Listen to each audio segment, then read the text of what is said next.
శివరాత్రిని శివుని భక్తులంతా ఎంతో ఘనంగా జరుపుకుంటారు. నియమనిష్టలతో పూజలు చేస్తారు. పైగా మహాశివరాత్రి పరమశివునికి ఎంతో ప్రీతికరమైన రోజుగా మన ధర్మశాస్త్రాలు చెబుతున్నాయి. భక్తులు కూడా ఉదయాన్నే తలస్నానం చేసి ఆలయాలకు వెళ్ళి పూజలు చేసి శివుని నామస్మరణలో మునిగి తేలుతారు. శివుని భక్తులు ఏది కోరుకుంటే అది జరుగుతుందని భావిస్తారు.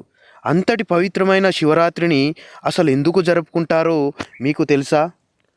శివరాత్రి రోజున శివుడి అభిషేకం చేయడం అనేది అత్యంత పవిత్రమైనదిగా జ్యోతిష శాస్త్రం తెలియజేస్తుంది.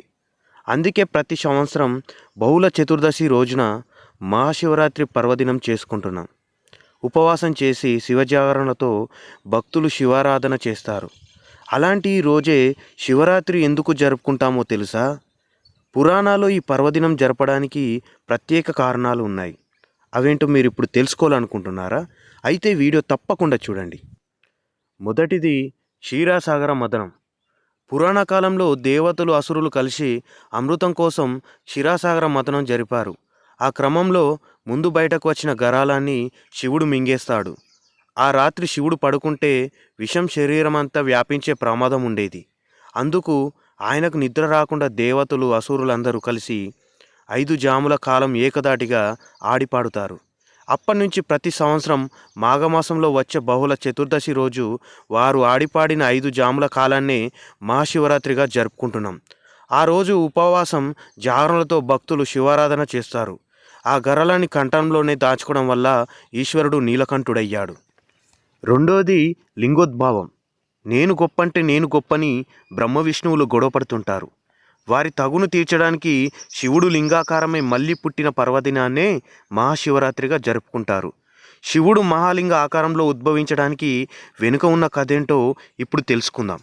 సకల జీవరాశుల తలరాతలు రాసేది నేను, సృష్టిని సృష్టించేది నేను కాబట్టి నేనే గొప్ప అని బ్రహ్మ అంటుంటే, నువ్వు కూర్చున్న చోటు నుంచి ఎటు వెళ్ళవు, కాలు కదపకుండా తలరాతలు రాస్తే సరిపోతుందా? లోకాలన్నీ తిరిగి రకరకాల అవతారాలలో పర్యవేక్షిస్తూ పాలించేది నేను కాబట్టి నేనే గొప్ప అంటాడు విష్ణువు. వీరి తగువు ఎంతకు తెగకపోవడంతో దానిని తీర్చేందుకు మహాశివుడే రంగంలోకి దిగుతాడు. ఒక చోట అగ్నిస్తంభం ఉందని అది అంతములు ఎవరు కనుక్కుంటే వారే గొప్ప, ఇక బయలుదేరండి అని శివుడు వాళ్ళిద్దరికీ చెప్తాడు. అగ్నిస్తంభం ఆద్యంతాలు తెలుసుకోవడానికి బ్రహ్మ విష్ణువులు బయలుదేరుతారు. ఆది కోసం బ్రహ్మ, అంతం కోసం విష్ణువులు బయలుదేరుతారు. ఎంత ప్రయత్నించినా దాని అంతం కనుక్కోలేక విష్ణుమూర్తి ఓటమిని అంగీకరించి శివుడి దగ్గరికి బయలుదేరుతాడు. దారిలో బ్రహ్మ కామధేనువును మొగలి పువ్వును చూసి అగ్నిస్తంభం మొదలు నేనే కనుక్కున్నా అని చెబుతాడు. ఇద్దరు ఒక చోట చేరిన తర్వాత అగ్నిస్తంభం తానేనని దానికి ఆద్యంతాలు లేవని శివుడు చెబుతాడు. దీంతో తమకంటే శివుడే గొప్పవాడని గ్రహించిన బ్రహ్మ విష్ణువులు లింగాకారంలో ఉన్న శివుడిని పంచాక్షరి మంత్రంతో ధ్యానించి మారేడు దాలలతో అర్చిస్తారు. వెంటనే శివుడు ప్రత్యక్షమై అన్నీ నేనే, అంతటా నేనే, నన్ను పూజించిన వారికి నా అండ ఎల్లప్పుడూ ఉంటుందని చెబుతాడు. అదే శివరాత్రి శివుడు లింగ రూపంలో ఉద్భవించిన రోజు. మాఘమాసం ఆరుద్ర నక్షత్రంలో శివుడు లింగ రూపంలో ఉద్భవించాడని భావిస్తారు.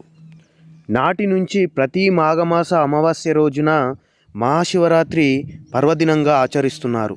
శివలింగానికి రుద్రాభిషేకం చేసి ఉదయం నుంచి ఉపవాసం జాగారం చేస్తే అంతా మంచి జరుగుతుందని భక్తులు విశ్వసిస్తారు. ఓం నమః శివాయ.